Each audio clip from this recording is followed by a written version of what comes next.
इस्लामाबाद पर धावा बोला गया। वज़ीर आला खैबर पख्तूनख्वा अली अमीन गंडापुर लीड कर रहे थे।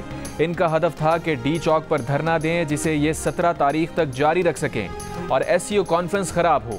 वज़ीर आला अली अमीन गंडापुर हों या कोई और, तशद्दुद और कानून शिकनी में मुलव्वस अफराद के खिलाफ सख्त से सख्त कार्रवाई होगी। वज़ीर दाखिला मोहसिन नकवी का 2 टोक ऐलान। रात गए इस्लामाबाद में IG पंजाब के हमरा मीडिया से गुफ्तगू में कहा, मुजाहिरीन के तशद्दुद और पथराव से इस्लामाबाद पुलिस के 31 और पंजाब पुलिस के 75 अहलकार जख्मी हुए, जिनमें से एक अहलकार की हालत तशवीशनाक है। मुजाहिरीन की जानिब से मुख्तलिफ मकामात पर फायरिंग की गई, जिसका मकसद था कि पुलिस पर भी फायरिंग हो और जानी नुकसान हो, लेकिन हमारी पॉलिसी थी कि कहीं भी जानी नुकसान ना हो। शरपसंदी में मुलव्वस तमाम अफराद के खिलाफ बिला तफरीक कार्रवाई होगी। PTI एहतजाज के दौरान 120 अफगान शहरियों का पकड़ा जाना अलार्मिंग है। एहतजाज के दौरान पकड़े गए खैबर पख्तूनख्वा पुलिस के 11 अहलकारों के खिलाफ भी तहकीकात शुरू कर दी हैं।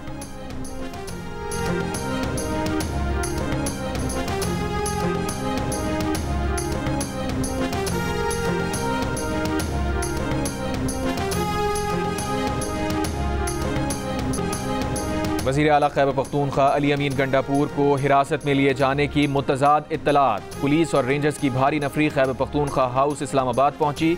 वज़ारत दाखिला के ज़राए ने अली अमीन गंडापुर की गिरफ्तारी और हिरासत की इत्तलात की तरदीद कर दी। कहा, अली अमीन गंडापुर को ना गिरफ्तार किया गया, ना ही हिरासत में लिया गया। अपोजिशन लीडर उमर अयूब ने अली अमीन गंडापुर की गिरफ्तारी का दावा कर दिया। कहा, रेंजर्स और पुलिस ने खैबर पख्तूनख्वा हाउस की हुदूद की खिलाफ वर्जी की। वज़ीर आला खैबर पख्तूनख्वा के तर्जुमान बैरिस्टर सैफ ने कहा, अली अमीन गंडापुर से राबता नहीं हो पा रहा। इससे पहले अली अमीन गंडापुर का काफिला बुरहान इंटरचेंज के करीब रात गुजार कर सुबह रुकावटें हटाकर डी चौक पहुंचा था। अली अमीन गंडापुर का कहना था, हम यहां पहुंच गए हैं, अपना एहतजाज रिकॉर्ड करा लिया है, हम पुरअमन जमात हैं। अब बानी PTI से बात करेंगे कि अगला लाहे अमल क्या होगा। डी चौक पहुंचने और रोकने की कोशिश में हफ्ते को भी इस्लामाबाद पुलिस और तहरीक इंसाफ के कारकुनों में मुख्तलिफ मकामात पर झड़पें हुई। पुलिस ने शेलिंग की, कारकुनों ने पथराव किया। दिन भर पुलिस और कारकुनों में आंख मचोली होती रही। बुरहान टोल प्लाजा पर अली अमीन के काफिले में शामिल कारकुनों और पुलिस के दरमियान झड़पें हुई। कारकुनों ने पुलिस पर पथराव किया। जिना एवेन्यू पर भी कारकुन जमा रहे। 26 नंबर चुंगी पर भी पुलिस ने पकड़ धकड़ की, आंसू गैस की शेलिंग की। ब्लू एरिया में जमा हुए कारकुनों पर भी शेलिंग की गई। डी चौक पर पुलिस की शेलिंग के जवाब में PTI कारकुनों ने पथराव किया। चाइना चौक पर जमा हुए कारकुनों पर भी शेलिंग की गई। कारकुनान ने आंसू गैस का असर जायल करने के लिए अतराफ के दरख्त जला दिए। वफाकी दारुल हुकूमत में हफ्ते को दिन भर मामूलात जिंदगी मुतासिर रहे। जुड़वा शहरों को मिलाने वाले तमाम रास्ते बंद रहे। रावलपिंडी से मरी जाने वाले रास्ते भी बंद थे। मोबाइल और इंटरनेट सर्विस बंद रही। कारोबारी मराकज़ भी मुतासिर रहे। सरकारी और निजी तालीमी इदारे बंद रहे। वफाकी दारुल हुकूमत में गैर कानूनी इज्तिमात की इजाज़त नहीं दी जाएगी। इस्लामाबाद हाई कोर्ट ने हुक्मनामा जारी कर दिया। हुक्मनामे में कहा गया, यकीनी बनाया जाए शंघाई ताउन तंजीम इजलास के मौके पर इस्लामाबाद में एहतजाज और लॉकडाउन सूरत हाल पैदा ना हो। इस्लामाबाद इंतजामिया और हुकूमत तहरीक इंसाफ को एहतजाज के लिए मुनासिब जगह और सहूलत फराहम करे। मुजाहिरीन इंतजामिया की मख्तस करदा जगह पर अपना एहतजाज रिकॉर्ड कराएं। अदालत को बताया गया कि एक सियासी जमात के कारकुन रेड जोन की जानिब मार्च कर रहे हैं। हुक्म दिया जाता है इस्लामाबाद में अमन व अमान की सूरत हाल को बरकरार रखने के लिए मुनासिब इक़दामात किए जाएं। मजीद समात 17 अक्टूबर तक मुलतवी। इस्लामाबाद में शंघाई ताउन तंजीम के इजलास के लिए आर्टिकल 245 के तहत फौज तैनात। इस्लामाबाद की जिला इंतजामिया ने मरासला जारी करके फौज को शरपसंद अनासिर के खिलाफ कार्रवाई और गिरफ्तारी के इख्तियारात दे दिए। सूरत हाल कशीदा होने पर फौज को कार्रवाई के इख्तियारात हासिल होंगे, मगर ताकत का इस्तेमाल कम से कम किया जाएगा। मकामी कमांडर वफाकी पुलिस के साथ मिलकर कार्रवाई करेगा। मुजाहिरीन के खिलाफ लाठी चार्ज और आंसू गैस के इस्तेमाल की भी इजाज़त होगी। शरपसंदों की मौजूदगी या खतरात की इत्तला पर फौज कार्रवाई करेगी। पंजाब हुकूमत ने भी आर्टिकल 245 के तहत SCO इजलास के पेश नज़र फौज को तलब कर लिया।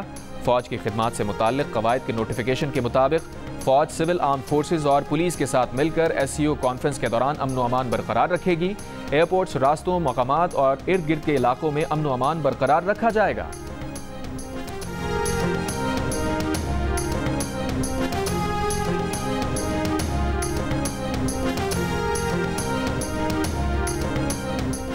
वफाकी हुकूमत ने आर्टिकल 245 के तहत दारुल हुकूमत और गिरदो नवा में पाक फौज की तैनाती की। आर्टिकल 245 के तहत फौज के फराइज मुतय्यन किए गए हैं, जिनके मुताबिक फौज बुलाने का फैसला किसी भी अदालत में चैलेंज नहीं किया जा सकता।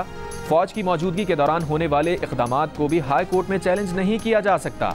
आर्टिकल 245 और इमरजेंसी के निफाज में फ़र्क ये है कि इस आर्टिकल के तहत फ़ौज बुलाने का हुकूमत को हिसाब नहीं देना पड़ता। लाहौर में पीटीआई का एहतजाज, पुलिस की opposition leader Punjab assembly Malik Bhuchar को गिरफ्तार करके मोटरसाइकिल पर ले जाने की कोशिश, कारकुनों ने मोटरसाइकिल से उतार कर फरार करा दिया। ऐवान अदल के बाहर मुजाहिरीन का पुलिस पर पथराव, पुलिस की शेलिंग। कचहरी रोड लाहौर पर वकला का एहतजाज, पथराव से एक पुलिस एहलकार जख्मी, पुलिस की शेलिंग, वकला को मुंतशिर कर दिया। कई वकला को गिरफ्तार भी कर लिया। पुलिस ने मीनार पाकिस्तान के करीब से पीटीआई रहनुमा मुसर्रत जमशेद चीमा को गिरफ्तार कर लिया।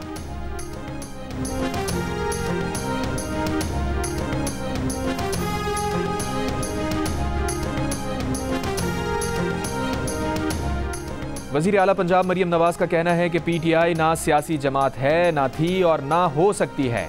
मैं हमेशा से कहती थी, आज हकीकत दुनिया के सामने आ गई है। ये एक दहशतगर्द जमात है जो बार बार अपने ही मुल्क पर हमलावर होती है। रियासत इनके साथ वही सलूक करे जो दहशतगर्दों के साथ किया जाता है। मरियम नवाज ने मजीद कहा, तहरीक इंसाफ के भेस में तहरीक इंतशार का वाहिद मकसद मुल्क में आग लगाना है। मरियम नवाज ने अपने इंटरनेट पर बयान के साथ जख्मी पुलिस एहलकार की तस्वीर भी शेयर की और कहा, कांस्टेबल बिलाल लाहौर में तहरीक इंतशार के वकला के पथराव से जख्मी हुए। क्या ऐसी हरकत कोई सियासी जमात कर सकती है? और ये पहली बार नहीं।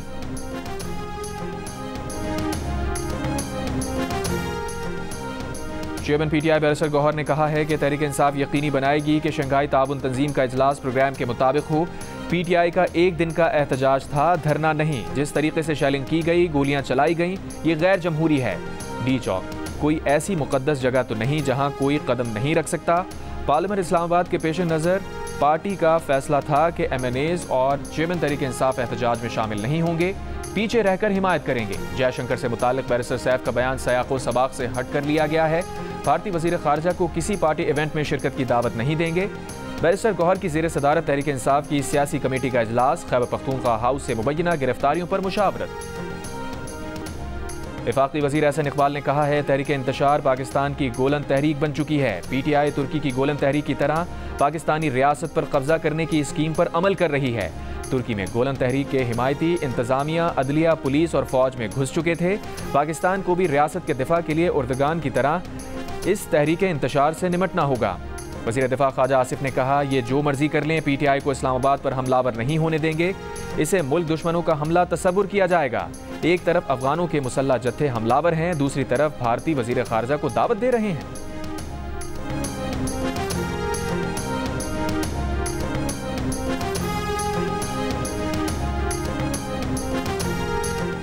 शुमाली वजीरिस्तान में दहशतगर्दों के साथ झड़प में शहीद लेफ्टिनेंट कर्नल मोहम्मद अली शौकत और जवानों की नमाज जनाजा पेशावर गैरिजन में अदा कर दी गई। ISPR के मुताबिक नमाज जनाजा में chief of army staff general Asim Munir, senior हाजिर सर्विस फौजियों समेत दीगर अफराद ने शिरकत की। शोहदा के जसद खाकी आबाई इलाकों को रवाना मुकम्मल फौजी एजाज के साथ सुपुर्द खाक किया जाएगा। लेफ्टिनेंट कर्नल मोहम्मद अली शौकत 4 और 5 अक्टूबर की दरमियानी शब खवारिज के खिलाफ ऑपरेशन में शहीद हुए। कार्रवाई में lance naik Mohammadullah, lance naik Akhtar Zaman, lance naik Shahidullah, lance naik Yusuf Ali और सिपाही जमील अहमद भी जाम शहादत नोश कर गए।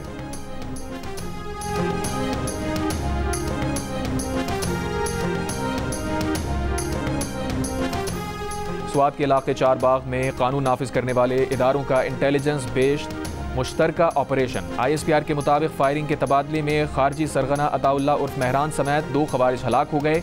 एक खारजी को जख्मी हालत में गिरफ्तार कर लिया गया। खारजी अताउल्ला उर्फ मेहरान इलाके में दहशतगर्दी की मुतादिद सरगर्मियों और स्वात में गैर मुल्की मुअज़्ज़िज़ीन के काफिले को ले जाने वाली पुलिस की गाड़ी पर हमले में भी मुलविस था।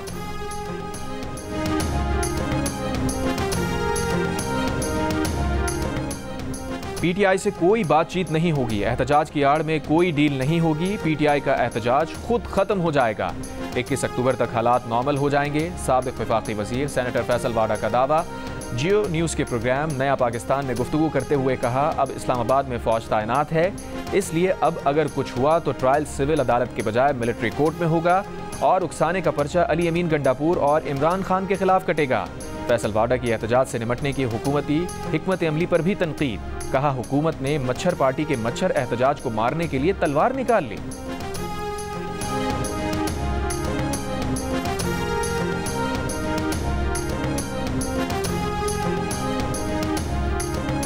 रहनुमा पीटीआई बैरिस्टर सैफ ने कहा है, उनका अभी तक वजीर आला अली अमीन गंडापुर से कोई राबता नहीं हुआ। कोई इल्म नहीं कि वज़ीर आला अली अमीन इस वक्त कहाँ हैं। आज आखिरी बार सुबह 8 बजे अली अमीन से सैटेलाइट फ़ोन पर बात हुई थी। जियो न्यूज़ के प्रोग्राम नया पाकिस्तान में बैरिस्टर सैफ ने कहा, उनकी मालूमात के मुताबिक रेंजर्स एहलकार अब भी केपी हाउस में मौजूद हैं। अगर अली अमीन पेशावर रवाना हो चुके होते तो मालूम हो जाता, या तो अली अमीन गंडापुर अभी तक केपी हाउस में ही हैं या उन्हें कहीं और मुंतकिल किया गया है।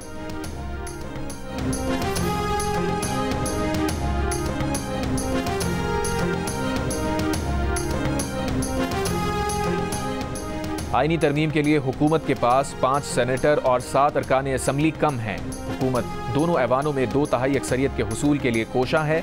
एडिटर इन्वेस्टिगेशन जंग और द न्यूज़ अंसार अब्बासी की रिपोर्ट के मुताबिक आइंदा हफ्ता बहुत अहम है। द न्यूज़ ने पार्लियामेंट के 3 बाअसर सरकारी अरकान से बात की, लेकिन उनमें से एक भी आईनी तरमीम का हदफ हासिल करने के मामले में पुरएतमाद नजर नहीं आया। वो अपनी ताकत पर इन्हिसार के बजाय कुछ दूसरी कुव्वतों पर मुनहसिर दिखाई दिए। मोहसिन नकवी पीपल्स पार्टी और नून लीग अब तक मौलाना फजलुर रहमान को मनाने में नाकाम है। एक जरिए का कहना है, अगर रियासत फैसला कर ले तो काम हो जाता है।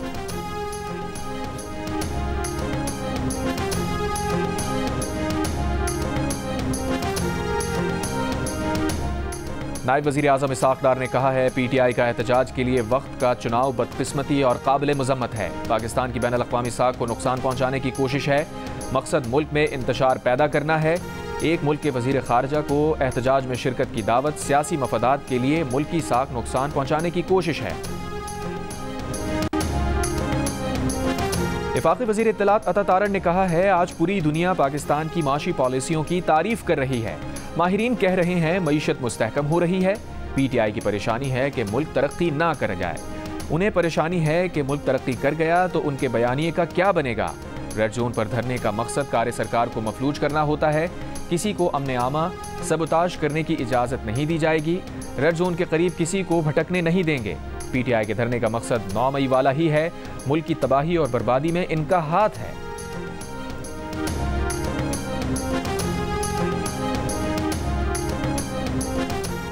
नून लीग के रहनुमा इरफान सिद्दीकी का कहना है, शंघाई ताउन तंजीम इजलास में भारतीय वज़ीर ख़ारजा की शिरकत का ऐलान दोनों ममालिक के बाहमी ताल्लुकात के लिए अच्छी खबर है। PTI ने इजलास में शिरकत करने वाले तमाम रहनुमाओं में से सिर्फ भारतीय वज़ीर ख़ारजा को अपने एहतजाजी मुजाहिरों में शिरकत और खिताब की दावत दी है। इरफान सिद्दीकी ने अपने बयान में कहा कि बेहतर होगा PTI अपनी शानदार कारकर्दगी रिपोर्ट पेश करते हुए मिस्टर जयशंकर को 200 से ज़ायद दिफाई तनसीबात और शोहदा के तबाहशुदा मज़ारों पर भी ले जाए, ताकि PTI और भारत हमेशा के लिए लाजवाल रिश्तों में बंध जाएं।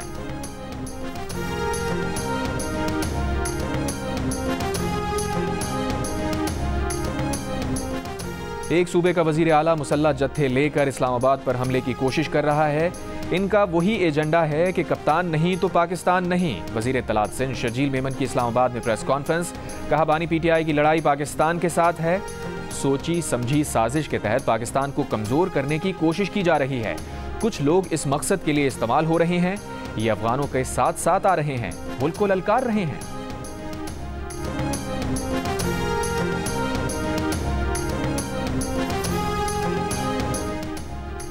गवर्नर सिंध कामरान टिसोरी ने कहा है, ये भारत के मुंह पर तमाचा है कि अदियान आलम पर उबूर रखने वाले जिन डॉक्टर जाकिर नाइक को उन्होंने भारत से निकाला वो आज पाकिस्तान में मेहमान हैं। डॉक्टर जाकिर नाइक ने लेक्चर में कहा, जब से भारत से हिजरत की है उर्दू में तकरीर का मौका नहीं मिला। आज तकरीर का मौजू हमारी ज़िंदगी का मकसद है।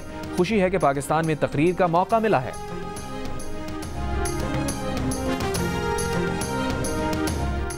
कराची के इलाके दस्तगीर से पिकनिक के लिए मनोड़ा के साहिल जाने वाले एक ही खानदान के 4 अफराद समंदर में डूब गए। 2 खवातीन समेत 3 अफराद की लाशें निकाल ली गईं।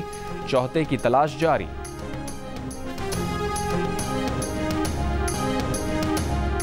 वफाकी दारुल हुकूमत इस्लामाबाद और रावलपिंडी में बादलों की एंट्री। मूसलाधार बारिश से मौसम खुशगवार हो गया। पंजाब, खैबर पख्तूनख्वा और आज़ाद कश्मीर के मुख्तलिफ शहरों में भी हल्की और तेज़ बारिश। मुतादिद इलाकों में जालाबारी। हाफिजाबाद में कई मकामात पर दरख्त और बिजली के पोल गिर गए।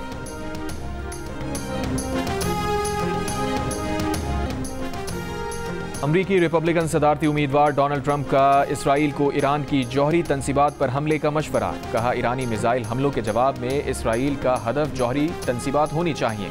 लबनान पर इसराइली हमले जारी। बैरूत पर इसराइली हमले में हिजबुल्लाह के मुमकिना सरबराह हाशिम सफ़ीउद्दीन की शहादत की मुतज़ाद इत्तलात। इसराइली हमलों से अब तक जाँ बहक अफराद की तादाद 2200 से जायद हो गई। 2 लाख से जायद शहरी बेघर। इसराइली फौज ने इराक से होने वाले ड्रोन हमले में 2 फौजियों की हलाकत का एतराफ़ कर लिया। फ्रांसीसी सदर मैक्रों का गजा के सियासी हल और इसराइल को हथियार देने पर पाबंदी का मुतालबा।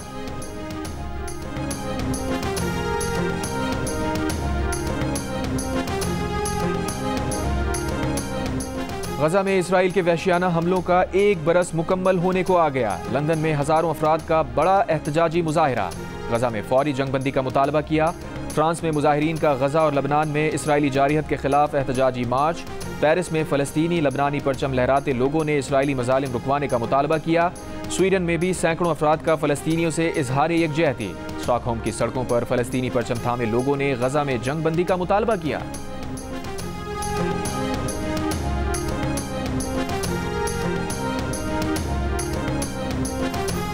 इसराइल में नेतन्याहू हुकूमत के खिलाफ बड़ा मुजाहिरा। हजारों लोग तल अवीव की सड़कों पर निकल आए। यरगमालियों की रिहाई कराने के लिए गजा जंगबंदी मुआहिदा करने का मुतालबा। मुजाहिरीन की नेतन्याहू पर कड़ी तनकीद। नेतन्याहू को जंगबंदी मुआहिदा ना होने का जिम्मेदार करार दिया। मकबूजा कश्मीर में भारतीय रियासती दहशतगर्दी जारी। जिला कुपवाड़ा में मुहासरे के दौरान जाली मुकाबले की आड़ में 2 कश्मीरी नौजवानों को शहीद कर दिया। भारतीय सिक्योरिटी फोर्सेस की वस्ती रियासत छत्तीसगढ़ में कार्रवाई। 36 मुश्तबा माओ अलहदगी पसंदों को हलाक करने का दावा। कार्रवाई में भारतीय सिक्योरिटी एहलकारों के जानी नुकसान से मुताल्लिक आगाह नहीं किया गया।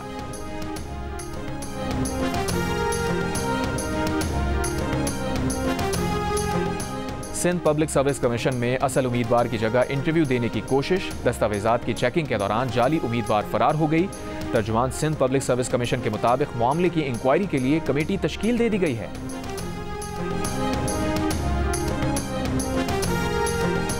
पाक अमेरिकन कल्चर सेंटर में society of Pakistan English language teachers की 40वीं सालगिरह की तकरीब। पाकिस्तान में तालीम के गिरते मयार समेत दीगर मौज़ूआत पर गुफ्तगू। मुकर्रीरीन ने सवाल उठाया, जंगज़दा होने के बावजूद गजा और फ़लस्तीन में शरह ख़ानदगी 97% है तो पाकिस्तान में इतनी कम क्यों है।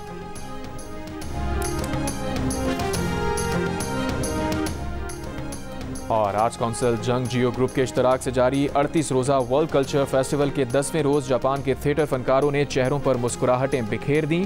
थिएटर ग्रुप गोम्बो की जानिब से comedy drama are you loving it पेश किया गया। शानदार परफॉर्मेंस पर हॉल कहकहों से गूंज उठा।